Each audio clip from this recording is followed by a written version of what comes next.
Everyone, अस्सलाम वालेकुम। उम्मीद करता हूँ खैरियत से होंगे, खुश होंगे और बेहतरीन तरीके से अपनी ज़िंदगी गुजार रहे होंगे। मुझे कहते हैं लिए जो उधर प्रोग्राम स्टार स्पोर्ट्स के साथ स्टार एशिया के प्लेटफॉर्म से लाइव मैं आपकी खिदमत में हाजिर हूँ। नाज़रीन, अगर बात करें पाकिस्तान के हवाले से तो पाकिस्तान ने बड़ी शानदार जो है मैच जीता है अगेंस्ट इंग्लैंड। और उसमें जो है जिस तरह आकिब जावेद ने बोला था कि पिचेस जो हैं हम इस तरह के ट्रैक्स बनाएं जो ड्राई हों, और उसको उन्होंने एक लॉजिक पेश की थी कि ब्रश मार मार के जो है उसको साफ़ किया जाए और फिर उसमें जब पैचेस आएंगे और दीगर चीज़ें होंगी तो वो बॉल जो है स्पिन होगा, टर्न होगा और स्पिन विकेट्स जो होती हैं ट्रू स्पिन विकेट्स होंगी। और उसी तरह बिल्कुल हुआ और पाकिस्तान ने जो है सारी विकेटें जो थी, तमाम विकेटें 20 की 20 विकेटें जो है स्पिनर्स ने हासिल की और बड़ा मज़ेदार मुकाबला हुआ। और पाकिस्तान ने जो पाकिस्तान की स्पेशलिटी है बेसिकली जो उनकी स्ट्रेंथ है उस पर खेले और मैच जीत गए। और बाकी अगर फर्दर मोर बात करें तो फ़खर जमान को जो शो कॉस्ट नोटिस था उसका जवाब उन्होंने दे दिया। उन्होंने बोला कि मैं बाबर को सपोर्ट इसलिए करता हूँ कि वो मेरे अच्छे दोस्त भी हैं और हमारे टीम मेट है। और मैंने पीसीबी को जो बेसिकली वो बोला था वो इसलिए बोला था कि वो बाबर को चांस दें और बाबर को भी क्रिकेट खिलानी चाहिए, चांस देना चाहिए। उन्होंने कुछ बोला कि हमें मेरे को नेगेटिव मकसद नहीं था, लेकिन स्टिल बाबर मेरे दोस्त हैं इसलिए मैंने जो है वो कमेंट पास ऑन किया था, ट्वीट किया था। और बाकी जो है रमीज राजा ने बताया कि फ्लैट ट्रैक्स जो बनते थे वो बेसिकली बाबर की मर्जी होती थी, जो पिचेस सारी बनाई जाती थी जब रमीज राजा के टेन्योर में। तो it's a bold statement as well. तो हम जो है अब अपने गेस्ट की तरफ चलते हैं, उनसे आज इन्हीं मौजूद पे बात करेंगे। हमारे साथ जनाब वकार हुसैन साहब मौजूद हैं, सीनियर तजियाकार हैं, इनको वेलकम कहते हैं शो में, स्पोर्ट्स जर्नलिस्ट हैं। Sir, very warm welcome in the show. बहुत शुक्रिया अली भैया आपका बहुत शुक्रिया। अच्छा, आकिब जावेद की बात जो है बड़ी सच हो गई। उन्होंने जिस तरीके से कहा था कि हमें अपनी स्ट्रेंथ पे खेलना चाहिए और स्ट्रेंथ जो थी वो यही थी कि स्पिन विकेट्स बनाएं, और आपके पास 3 स्पिनर्स मौजूद थे, उनको खिलाया और 20 की 20 विकेटें जो है वो स्पिनर्स ने हासिल कर ली। तो ये ट्रिक समहाउ पाकिस्तान के लिए चल गया। बिल्कुल आपने सही कहा भाई, क्योंकि हमें अपनी स्ट्रेंथ के हवाले से मालूम होना चाहिए था। हमने पहले भी पिछले कई प्रोग्राम किए थे, तो हम यही प्रोग्राम्स में डिस्कशन करते थे कि अपनी स्ट्रेंथ के बारे में मालूम होना चाहिए कि हम अपने स्पिनर्स पर रिलाई करेंगे कि अपने बॉलर्स पर रिलाई करेंगे। लेकिन बदकिस्मती से काफी अच्छे से हम ये समझ नहीं पा रहे थे। लेकिन आकिब जावेद एक बहुत बड़ा नाम है और आकिब जावेद ने जबरदस्त किस्म का अपना रोल प्ले किया। खास करके जो टीम में तब्दीलियां की थी वो हमारे लिए काफी कारआमद साबित हुई हैं और हमने ये देखा कि अब हम जीतना शुरू हो चुके हैं। और आपने बिल्कुल भी अपने प्रोग्राम के आगाज में भी ये कहा कि अब हमें अपनी स्ट्रेंथ का पता लग गया है और रावलपिंडी की जो पिच बनाई जाएगी वो भी स्पिनिंग ट्रैक होगा, क्योंकि जब भी कोई होस्ट कंट्री होता है वो अपने हिसाब से ही पिच बनाता है। तो बिल्कुल ऐसे ही होता है कि आपने देखा कि एशिया में ऐसे ही होता है और उमूमन ऐसी ही पिचें बनती हैं। भारत में भी ऐसी पिचें होती हैं, श्रीलंका में भी ऐसी होती है, और हमने देखा कि दुबई की जो पिचेज हैं वो भी ऐसे ही उनका बिहेवियर होता है। तो हमें अपने स्ट्रेंथ के मुताबिक हम पिच बना रहे हैं। अब इसका मतलब ये है कि अब अल्लाह का शुक्र है कि हम अपने जीत के ट्रैक पर आ चुके हैं। उम्मीद ये है कि अब इंग्लैंड के खिलाफ जो तीसरा मैच होगा मैच वो भी कांटेदार मुकाबला और उसमें भी साजिद खान और उसके अलावा नुमान अली परफॉर्म करेंगे। और क्या समझते हैं रावलपिंडी में अब जो विकेट बननी है, जो नेक्स्ट मैच पाकिस्तान ने रावलपिंडी में खेलना है, तो उसमें जो विकेट बनेगी आप क्या समझते हैं कि वो भी ट्रू स्पिन विकेट्स होंगी, उसपे भी बॉल टर्न होगा? क्योंकि अब बनता नहीं जवाब कि आप पेस विकेट्स बनाएं, क्योंकि पेस विकेट्स पे तो अब हम फेल हो गए अगेंस्ट बांग्लादेश। जो आपने रिजल्ट देख लिया, पाकिस्तान की जो है बेसिकली स्ट्रेंथ स्पिन ही है। तो आप क्या समझते हैं कि स्पिन विकेट ही बनानी चाहिए रावलपिंडी में भी?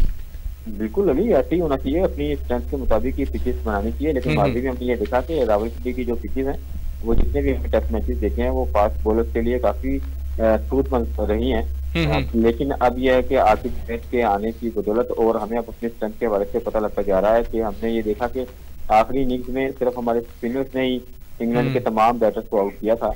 तो इसका मतलब यह है कि हमारी जो सबसे मजबूत चीज है वो हमारा स्पिनिंग ट्रैक है। तो पीसीबी की जानिब से और जो मैनेजमेंट है, इसके अलावा जो हमारा कोचिंग स्टाफ है और खास करके जो सिलेक्शन कमेटी के रुकन है आकिब जावेद, उनकी कोशिश यही होगी कि वो किसी न किसी तरह से स्पिनिंग ट्रैक बनाए और सीरीज जो होती है वो जीतने की कोशिश करें। क्योंकि बांग्लादेश से जो हम हारे हैं उससे हम काफी बैकफुट पे चले गए हैं, क्योंकि काफी तनकीद होती रही है सोशल मीडिया पर भी। और आपको मालूम है कि अगर बांग्लादेश और पाकिस्तान की टीम का मुआवजा कराया जाए तो हमारी टीम कदरे मजबूत टीम है, लेकिन बदकिस्मती से बांग्लादेश हमें बदतरीन शिकस्त देकर गई है, जिसकी वजह से पीसीबी की जो मैनेजमेंट है वो भी काफी परेशान है। और इसके अलावा जो खास करके हमारे कप्तान हैं, इसके अलावा जितना भी हमारा कोचिंग स्टाफ है, वो यही चाहता है कि अब हम जीत के तसल्सल को बरकरार रखें। अब अल्लाह का शुक्र है कि हमने ये देखा कि इंग्लैंड जैसी मजबूत टीम के खिलाफ हमने जो दूसरा टेस्ट मैच खेला है उसमें हमारे बैटर्स ने भी परफॉर्म किया, लेकिन खास करके जो स्पिनर्स हैं हमारे, खास करके जो साजिद खान है और नुमान अली है, उन्होंने उनसे कमाल ही कर दिया। और टीम में जो तब्दीलियां की गई थी उससे भी हमें काफी एज मिला है, क्योंकि बाबर आजम काफी अच्छे से परफॉर्म नहीं कर रहे थे। हमने अपने प्रोग्राम में भी जिक्र किया था कि बाबर आजम को अब रेस्ट देना चाहिए, बल्कि बाबर आजम को खुद ही चाहिए कि वो अब तकरीबन 1-2 सीरीज के लिए खुद को रेस्ट दें।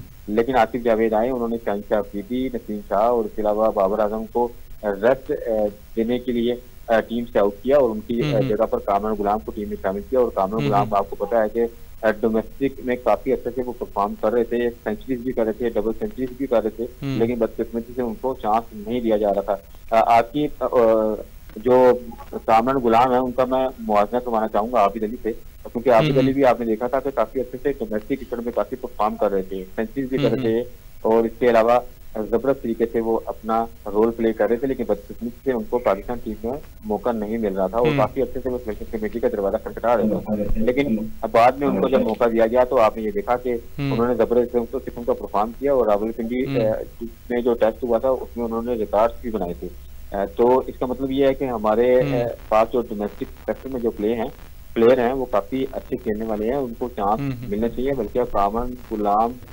जैसे अभी मजीद भी हमारे डोमेस्टिक परफॉर्मेंस हैं जिनको जगह मिलनी चाहिए। और खास करके आसिफ जावेद को ये क्रेडिट देना चाहूंगा, क्योंकि पहली बात है कि आसिफ जावेद अब लाहौर कलंदर्स की टीम के डायरेक्टर थे, तो उन्होंने काफी काम किया था इसके हवाले से भी और टैलेंट हंट प्रोग्राम भी उन्होंने किए थे। इसके अलावा जो हमारी डोमेस्टिक की टीम्स हैं उन पर भी उनकी काफी गहरी नजर थी और लाहौर कलंदर्स में भी हमने देखा था कि नए खिलाड़ियों को उन्होंने शामिल किया था। और आसिफ जावेद जो थे उनको हमारी स्ट्रेंथ के हवाले से मालूम है, इसलिए उन्होंने कामरान गुलाम को चांस दिया। देखिए आपने, कामरान गुलाम ने जबरदस्त रोल प्ले किया, सेंचुरी की, और उन्होंने टीम में रखा नुमान अली को, नुमान अली ने भी परफॉर्म किया। उन्होंने साजिद खान को चांस दिया और साजिद खान ने भी अपने आप को साबित किया कि सिलेक्शन कमेटी ने जो उन पर भरोसा किया वो इस काबिल थे।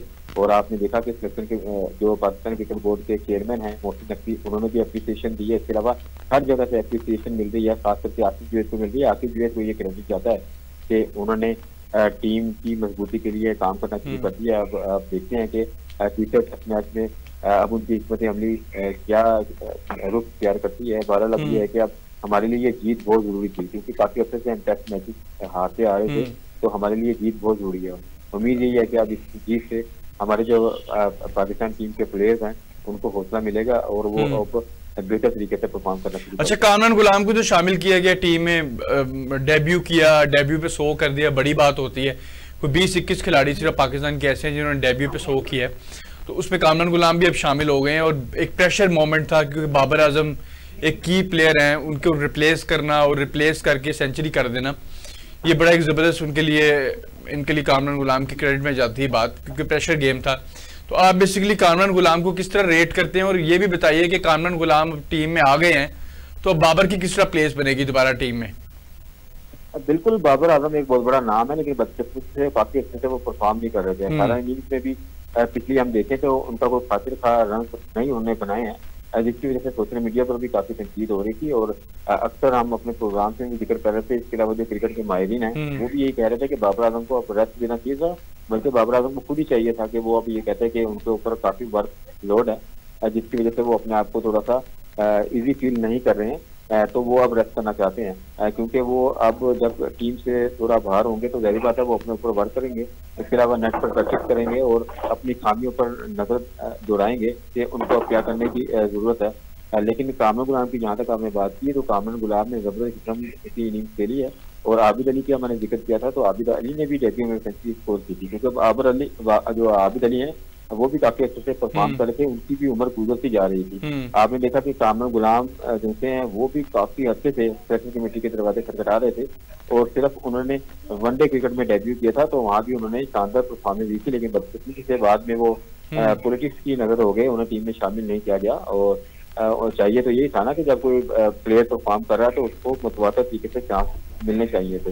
अब देखते हैं कि बाबर आजम अब कहाँ स्टैंड करते हैं, तो सिलेक्शन कमेटी इस हवाले से मजीद बता सकती है और बाबर आजम खुद भी इस हवाले से बता सकते हैं कि क्या उन्होंने अपनी फार्म को बिल्ड करने के लिए कोई इकदाम किए हैं। और अब कोई डोमेस्टिक हमारे पास टूर्नामेंट भी नहीं है कि जहाँ बाबर आजम खेल रहे हैं और वहाँ से अंदाजा लगाया जा सके कि बाबर आजम ने वहाँ सेंचुरी स्कोर की है या कोई खातिर खान उन्होंने रन बनाया है जिसकी बेस पर उनको टीम में रखा जाए। अब बहरहाल मैं तो ये जहाँ तक मेरी राय है उनको टीम में जरूर रखा जाएगा, लेकिन सिलेक्शन कमेटी के लिए अब काफी ध्यान होगा कि बाबर आजम को वो कहाँ जाए। हाँ, लेकिन ये भी एक बड़ी अहम बात है, थोड़ा सा ये भी बताइए क्योंकि पॉलिटिक्स तो क्रिकेट पाकिस्तान क्रिकेट में होती रही है इन टर्म्स ऑफ, अगर बात करें प्लेयर्स इन आउट, इन कर देना फिर आउट कर देना, प्लेइंग 11 में मौका नहीं मिलना। कामरान गुलाम इस चीज की उन्होंने प्रॉब्लम ये झेली है काफी लंबे अरसे से, क्योंकि कामरान गुलाम की अगर बात करें कंसिस्टेंट परफॉर्मर थे और उनको तकरीबन 3-4 साल से टीम के साथ समहाउ चलते थे, 15 में शामिल किया जाता था लेकिन प्लेइंग 11 में नहीं शामिल किया जाता था, और ऑल ऑफ सडन एक टूर पे ले जाके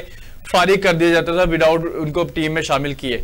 तो फाइनली इनको मौका मिला, अच्छा हुआ, उन्होंने सेंचुरी भी कर दी। सेलेक्टर्स को उन्होंने जवाब भी दिया, मुंह तोड़ जवाब दिया कि सेंचुरी क्या है, मैं वेरी टैलेंटेड प्लेयर और डोमेस्टिक क्रिकेट की इज्जत भी करनी चाहिए। लेकिन अब फिर तो नहीं कुछ ऐसी पॉलिटिक्स कामरान गुलाम के साथ हो जाएगी, क्योंकि उन्होंने एक अच्छा परफॉर्म तो किया है, सेंचुरी बनाई है, एक आधी इनिंग्स में ना चले दोबारा ड्रॉप कर दें, कुछ ऐसा तो नहीं होगा? बहुत मुश्किल है वली ऐसा करना। अच्छा, क्योंकि आपको पता है कि सोशल मीडिया का दौर है और बड़ी एप्रिसिएशन मिली है कामरान गुलाम को। कामरान गुलाम ने परफॉर्म किया, उन्होंने डेब्यू पर सेंचुरी बनाई है, उन्होंने रिकॉर्ड भी ब्रेक किए। तो अब किस तरह से अब कामरान गुलाम को आप टीम से आउट कर सकते हैं? ऐसा नहीं हो सकता, क्योंकि उसका जवाब पेश करना होता है। लेकिन अब आपके पास जवाब ही नहीं है कि कामरान गुलाम को ड्रॉप किया जाए, ऐसा नहीं हो सकता, क्योंकि अब उन्होंने परफॉर्म करना शुरू कर दिया है। टेस्ट क्रिकेट में भी उनको चांस मिल गया और डोमेस्टिक परफॉर्मेंस तो वो ऑलरेडी है ही है। उसके अलावा आप भी अपने प्रोग्राम में जिक्र कर रहे थे, इसके अलावा मुख्तलिफ किस्म के जो सोशल मीडिया के प्लेटफॉर्म है वहाँ पर भी कामरान गुलाम के हवाले से काफी एप्रिसिएशन दी जा रही थी कि वो डोमेस्टिक क्रिकेट में परफॉर्म कर रहे हैं। इसके अलावा हमने ये देखा कि मोहम्मद हुरैरा जो से हैं वो पाकिस्तान साइंस की उन्होंने नुमाइंदगी की थी, तो उन्होंने भी परफॉर्म किया था। और आबिद अली का जिक्र मैं इसलिए कर रहा हूँ क्योंकि आबिद अली के हवाले से भी बिल्कुल सिमिलैरिटी है, क्योंकि वो भी काफी अच्छे से परफॉर्म कर रहे थे और उन्हें भी तकरीबन 30 प्लस उनकी एज होगी तो उन्हें टीम में शामिल किया गया था। और आप देखें कि कामरान गुलाम की भी तकरीबन 30 के करीब एज है, 29 हो चुकी है उनकी, तो काफी देर कर दी है कामरान गुलाम को टीम में शामिल करने में। अगर उनको पहले कर लिया जाते, टीम में शामिल कर लिया जाता, तो ये अब बिल्कुल मजीद अच्छे तरीके से गुरूम हो चुके होते, ये पॉलिश हो चुके होते और पाकिस्तान टीम के लिए वो काफी अपनी खिदमात दे चुके होते हैं। बहरहाल देर आए दुरुस्त आए, अच्छा फैसला किया गया आकिब जवेद की जानिब से। आपने देखा कि आकिब जवेद ने एक समझ लें कि आपकी सारी एक जबरदस्त डिसीजन लिया है और ये इतना आसान नहीं होता कि आप 3 मेन प्लेयर्स को, ये नहीं कि आपने अभी सीरीज शुरू नहीं हुई हो, सीरीज शुरू होने से पहले आप टीम अनाउंस करें तो फिर तो ये बात बनती है। आपने देखा कि एक टेस्ट मैच में शहनशाह अफरीदी ने भी खेला है इंग्लैंड के अगेंस्ट, फिर बाबर आजम ने भी वो मैच खेला है। ड्यूरिंग सीरीज आपने 3 खिलाड़ियों को साइड लाइन कर दिया, उनकी जगह आपने 3 प्लेयर्स को रखा और उन्होंने परफॉर्म करना शुरू कर दिया। ये अपने आपका एक जबरदस्त किस्म का डिसीजन है, इसे हम बोल्ड फैसला कहेंगे और ये काफी हमारे लिए खूबसूरत साबित हुआ ये फैसला। और मोहम्मद अब्बास की भी थोड़ी सी बात करें, यहाँ पे मैं उनका भी जिक्र करना चाहता हूँ। काउंटी खेलते हैं अभी भी और वो उनका बॉल आपको पता है कितना ज्यादा स्विंग होता था और बड़ा मजे का स्विंग करते थे। लेकिन मोहम्मद अब्बास की अगर लास्ट मैचेस की भी बात की जाए तो परफॉर्मेंस इतनी बुरी नहीं थी। बॉलिंग में 22 या 23 की एवरेज है, तगड़ी एवरेज है, उनके 95 विकेट्स भी हैं और कम मैचेस में विकटे हैं। तो मोहम्मद अब्बास के साथ क्यों सियासत की गई? आपके पास एक, अब देखिए टेस्ट मैच में कोई पेसर उस तरह का है ही नहीं, सारे शॉर्टर फॉर्मेट्स के बॉलर्स हैं और उनको उस तरीके से बॉल डालने नहीं आता टेस्ट मैच में। जब लंबे ओवर्स करने पड़ते हैं, 20-20, 30-30 ओवर करने पड़ते हैं, तो वो बिल्कुल ऐसे लगता है जैसे वो अनफिट खिलाड़ी हैं। तो बेसिकली मोहम्मद अब्बास बड़े फिट नजर आते हैं और पाकिस्तान के लिए उनकी परफॉर्मेंसेज है, तो उनके साथ क्यों इतनी सियासत की गई? उनको विक्टिम क्यों बनाया गया सियासत का? बिल्कुल आपने सही कहा कि जो मोहम्मद अब्बास है वो काफी अच्छे से पाकिस्तान टीम के साथ चल रहे थे और काफी अच्छे से परफॉर्म कर रहे थे और हाल ही में उन्होंने काउंटी क्रिकेट में भी काफी परफॉर्म किया है और अपने आप को वो पीसीबी को ये भी बताना चाह रहे थे कि उनके साथ ऐसा उन्होंने क्या कर दिया कि उन्हें टीम से आउट कर दिया गया। वो अभी खेलना चाहते हैं, वो मुकम्मल तौर पर फिट है, वो पाकिस्तान के लिए अपनी मजीद सर्विस देना चाहते हैं, लेकिन उसके बावजूद उन्हें किसी भी तरह से खतरे में नहीं रखा गया। हालांकि हमारे पास फास्ट बॉलर्स भी नहीं है। आपने देखा कि शहनशाह अफरीदी फास्ट बॉलर थे, लेकिन उनकी जब से वो इंजरी से वापस आए हैं, रिकवर होकर आए हैं, तो वो उस हिसाब से परफॉर्म नहीं कर रहे, बल्कि उनकी स्पीड होती है वो भी कम हो गई है। तो शहनशाह जो नसीम शाह है वो भी उस हिसाब से परफॉर्म नहीं कर रहे थे।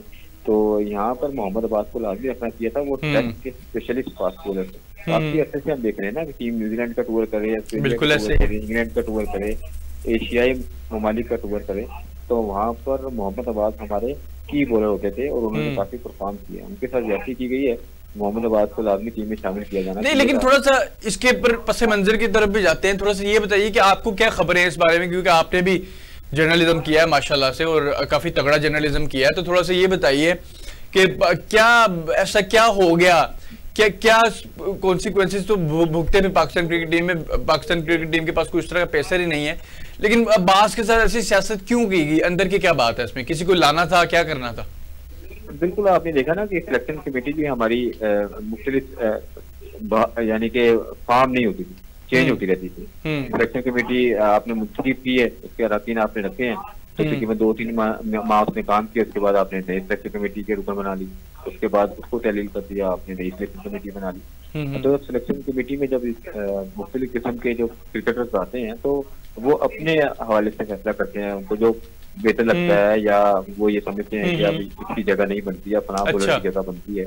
तो मेरे ख्याल से जो मैं ये समझा हूँ कि इसी तरह मोहम्मद अब्बास के साथ किया गया, यानी कि पसंद नापसंद जो होती है ना जिस तरह, हाँ। तो उस हिसाब से रखा गया। हालांकि अगर हम बाबर आजम की बात करें, जब बाबर आजम कप्तान थे तो बाबर आजम तो विलिंग होते थे उनको खिलाने के लिए। मोहम्मद अब्बास को बाबर आजम की कप्तानी में खेलते रहे ना, मोहम्मद अब्बास परफॉर्म भी करते रहे। तो सिलेक्शन कमेटी के जो अरकान थे वो मेरा ख्याल मुतमईन नहीं थे उसके ना। मोहम्मद अब्बास, यासिर शाह भी इसके विक्टिम रहे हैं वैसे। बिल्कुल, यासिर शाह के साथ भी ऐसा किया गया। हालांकि यासिर शाह कितने बड़े परफॉर्मर थे, वो जबरदस्त परफॉर्मर थे और वो तो काफी अच्छे से पाकिस्तान को मैचेस जितवा रहे थे। मुझे याद पड़ता है कि 2017 में, और जब इंतजामुल हक, जब मिसबाहुल हक टीम के कप्तान थे, तो आपने देखा कि वेस्ट इंडीज के अगेंस्ट हम वो सीरीज हार रहे थे, लेकिन यासिर शाह ने वो हमें मैच जितवाया था। और इसके अलावा अगर हम दीगर मैचेस की बात करें तो यासिर शाह ने अपनी स्पिनिंग बॉलिंग की वजह से कई मैच पाकिस्तान को हारे हुए जितवाए हैं। तो उनकी भी जगह बनती थी। बहरहाल आप तो यासिर शाह को तो काफी अच्छे से वो नहीं ना खिला रहे, आप तो साजिद खान को उन्होंने रखा, नुमान अली को रखा। तो इसका मतलब है, मतलब ये है कि मसला तो फिर कुछ और है ना, क्योंकि देखें बात तो फिर ऊपर से हो रही है, क्योंकि आप देखें टीम में प्लेयर्स जो हैं, आपके पास टैलेंट तो मौजूद है, लेकिन उनको मौके नहीं दिए जाते प्रॉपर। बिल्कुल यही बात हो रही, टैलेंट तो हमारे पास बहुत मौजूद है। अभी भी कामरान गुलाम को आपने डोमेस्टिक परफॉर्मर है, वो डोमेस्टिक में परफॉर्म किया, और कामरान गुलाम जैसे अभी भी सैकड़ों प्लेयर है हमारे पास, साजिद खान और नुमान अली जैसे अभी भी सैकड़ों प्लेयर हमारे पास हैं जो डोमेस्टिक क्रिकेट खेल रहे हैं, वो काफी अच्छे से परफॉर्म भी कर रहे हैं डोमेस्टिक क्रिकेट में। आपने मोहम्मद वरारा की मिसाल ले लें, मोहम्मद वरारा ने कैसा परफॉर्म किया था, उसके बाद आपने उसको नेशनल टीम में शामिल किया, लेकिन बाद में जैसे ही मैचेस शुरू होने लगे तो आपने उसको ड्रॉप कर दिया, आपने उसको रेफर कर दिया पाकिस्तान शाइन्स को। तो आप ये देखें ना, अब आसिफ जावेद आए हैं, उन्होंने मोहम्मद वरारा को भी टीम में शामिल कर लिया। तो इसका मतलब ये है कि सिलेक्शन कमेटी के जो अरकान है उनकी पसंद नापसंद को देखा जा रहा है ना, उनको क्या चीज पसंद है। उनको ये खिलाड़ी पसंद है तो आपने उसको टीम में शामिल कर लिया। वहाब रियाज ने भी ऐसे ही किया था। वहाब रियाज जब टीम के सिलेक्शन कमेटी के रुकन थे, बल्कि चीफ सिलेक्टर थे, तो आपने ये देखा कि साहिबजादा फरहान को भी रखा गया, फिर काफी प्लेयर्स को टीम में शामिल किया गया। तो अब ये सिलेक्शन कमेटी के अरकान की डिसीजन होता है कि वो अपने क्या डिसीजन करते हैं, इस हवाले से क्या फैसला करते हैं।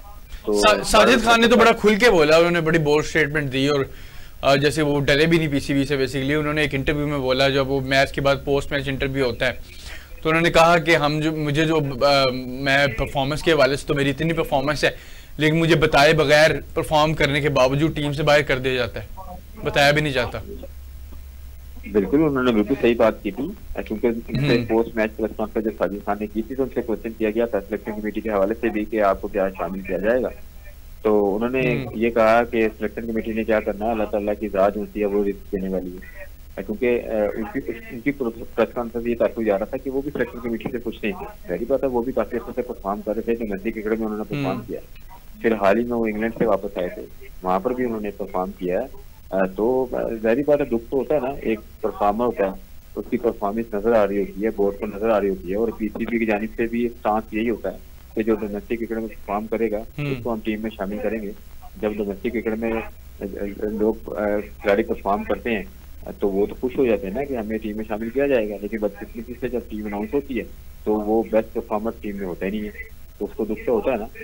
तो अब साजिद खान के चेहरे से भी अब खुशी तो लग रही थी, लेकिन वो कुछ नाला भी दिखाई दे रहे थे कि पीसीबी के माजी में जो फैसले किए गए थे। बहरहाल अब ये है कि देर है दुरुस्त आए, अब साजिद खान को आपको साथ लेकर चलना होगा, मुख्तलिफ ममालिक के टूर्स करवाने होंगे, बल्कि मैं तो ये कहूँगा कि जो व्हाइट बॉल की जो टीम है उसमें भी साजिद खान की जगह बनती है।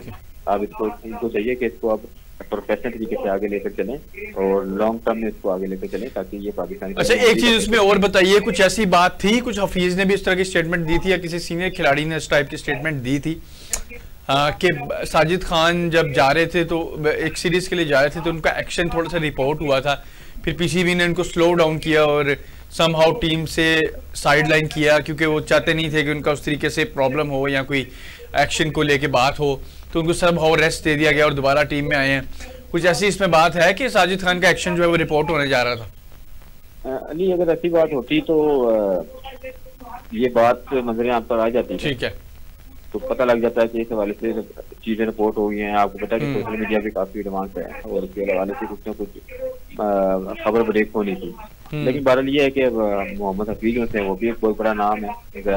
शायद मे भी मोहम्मद हफीज ने खुद उनको जज कर लिया हो बॉलिंग करते हुए और उनको खर्चा हो, ऐसा हो सकता है। बहरहाल आपने देखा ना कि जब ऑस्ट्रेलिया हमारी टीम गई थी तो वहां पर भी इनको बाद में बुलाया गया था, साजिद खान को यहाँ से टीम में शामिल नहीं किया गया था। और अब ये है कि अब देखते हैं कि अब आसिफ जवेद कितना अच्छा अपनी खिदमत देती हैं सिलेक्शन कमेटी में, क्योंकि अब हमें ऐसा चाहिए कि हमें सिलेक्शन कमेटी भी ऐसी चाहिए जो लॉन्ग टर्म चले। आपने आपको फैसले किए हैं तो आप मुस्तकिल रूपन रहे सिलेक्शन कमेटी का और इतना के बेहतरीन फैसले करते हैं। तो हमने ये भी देखा ना कि जो मोहम्मद यूसुफ है वो देखें आप, मोहम्मद यूसुफ उन्होंने रिजाइन दे दिया, अचानक रिजाइन दे दिया, पता नहीं। तो ऐसा भी नहीं होना चाहिए था। अब लॉन्ग टर्म ना सिर्फ पाकिस्तानी प्लेयर्स को टीम में होना चाहिए बल्कि सिलेक्शन कमेटी के जो अरकान हैं, इसके अलावा जो हमारा कोचिंग स्टाफ है उसको भी लॉन्ग टर्म आगे लेकर ले जाना चाहिए। अच्छा, अब आखिरी सवाल ले लीजिए कि आकिब जवेद ने जो है he has parted ways with Lahore Qalandars, उनके डायरेक्टर भी थे और उनके ओहदे संभाल रहे थे और बेसिकली उनकी परफॉर्मेंस में ये थी कि 2 दफ़ा टाइटल जीती लाहौर कलंदर्स और 3 दफ़ा फाइनल भी खेली। तो अब लाहौर कलंदर्स को कितना डेंट पड़ेगा, क्योंकि आकिब जवेद अब पीसीबी ड्यूटीज़ में आ गए हैं, सिलेक्शन कमेटी में आ गए हैं, तो उनको अब डिस्टेंस करना पड़ना था लाहौर कलंदर्स से। तो लाहौर कलंदर्स की कोचिंग उन्होंने छोड़ दी, डायरेक्टर का ओहदा छोड़ दिया। तो बेसिकली आप पर्सनली क्या बिलीव करते हैं कि लाहौर कलंदर्स को कितना डेंट पड़ेगा, कितने इश्यूज होंगे मुस्तकबिल में लाहौर कलंदर्स के लिए? बिल्कुल अली, लाहौर कलंदर्स को फर्क तो लाजमी पड़ेगा, ठीक है, अगर डेंट थोड़ा बहुत तो पड़ेगा क्योंकि आकिब जवेद जो हैं वो जबरदस्त बड़ा नाम है बिल्कुल, और खास करके टैलेंट हंट प्रोग्राम के जरिए लाहौर कलंदर्स की टीम को मजबूत कर रहे थे, नए से नए प्लेयर्स दे रहे थे जो ना सिर्फ लाहौर कलंदर्स की टीम में परफॉर्म कर रहे थे बल्कि उनकी परफॉर्मेंस की बेस पर जो हमारी नेशनल कमेटी है वो उसको कौमी टीम में भी उन खिलाड़ियों को शामिल कर रहे थे, जिसमें आपको पता है कि काफी बड़े नाम है, शाहिन अफरीदी भी है, इसके अलावा फखर कमान है, काफी बड़े प्लेयर हैं जिनको शामिल किया गया। अब फर्क तो लाजमी पड़ेगा और इसके अलावा उनके जबरदस्त किस्म के बेहतरीन डिसीजन होते थे उनके, और इसके अलावा उनकी बेहतरीन हिकमत अमली की वजह से लाहौर कलंदर्स की जो टीम है वो नीचे से ऊपर आई है। आपने देखा कि जब स्टार्ट हुआ था पाकिस्तान क्रिकेट लीग का जो टूर्नामेंट है तो उसमें लाहौर कलंदर्स इस हिसाब से परफॉर्म नहीं कर रही थी। तो आकिब जवेद काफी विलिंग थे, उन्होंने ये कहा था कि देखना ये वक्त आएगा कि लाहौर कलंदर्स की टीम जो परफॉर्म करना शुरू कर देगी। तो उनकी बेहतरीन हिकमत अमली की वजह से, उनके बेहतरीन डिसीजन की वजह से और उनके टैलेंट हंट प्रोग्राम के जरिए और उनके बेटरमेंट डिसीजन की वजह से हमने देखा कि लाहौर कलंदर्स की टीम नीचे से ऊपर आई है। बल्कि अब तक के जितने भी PSL के टूर्नामेंट हुए हैं उसमें 3 बार वो फाइनल खेल चुकी है और 2 बार मुसलसल जो पाकिस्तान सुपर लीग का जो टाइटल है वो अपने नाम कर चुकी है। तो अब देखते हैं कि लाहौर कलंदर्स की जो टीम है वो किस बड़े नाम को डायरेक्टर ऑपरेशन के तौर पर अपने साथ लेकर चलती है, क्योंकि अब तो आकिब जवेद जिनसे हैं वो सिलेक्शन कमेटी में आ गए हैं। तो अब वो उनका जो फोकस है वो पाकिस्तान क्रिकेट टीम की मजबूती का है और उम्मीद यही है कि आकिब जवेद एक बहुत बड़ा नाम है, जिसका उन्होंने बेहतरीन फैसले किए अगेंस्ट इंग्लैंड के अगेंस्ट वो काफी काम आए हैं, काफी कारआमद साबित हुए हैं और काफी अच्छे से हमारी जो टीम है वो टेस्ट मैच नहीं जीत रही थी, लेकिन उनके बेहतरीन फैसलों की वजह से, उनके बेहतरीन इकदाम की वजह से हमने देखा कि हमारी टीम का परफॉर्म करना शुरू कर दिया और इंग्लैंड जैसी मजबूत टीम को हमने बड़े मार्जिन से शिकस्त दी है। 152 रन से शिकस्त देना कोई मामूली बात नहीं होती। तो आप ये देखते हैं कि आकिब जवेद अब नेशनल टीम की के लिए नजरिए क्या बेहतरीन फैसले करते हैं। ठीक है, बहुत शुक्रिया। हमारे साथ वकार हुसैन साहब मौजूद थे, स्पोर्ट्स जर्नलिस्ट हैं, इन्होंने बड़ा वैल्यूएबल एडिशन जो है प्रोग्राम में किया, उनका शुक्रिया कि इन्होंने कीमती टाइम में से जो है वक्त निकाला और हमारे प्रोग्राम में एड ऑन हुए। तो नाज़रीन अभी एक छोटा सा बैरियर, एक छोटा सा obstacle in terms of break, stay tuned, we be right back.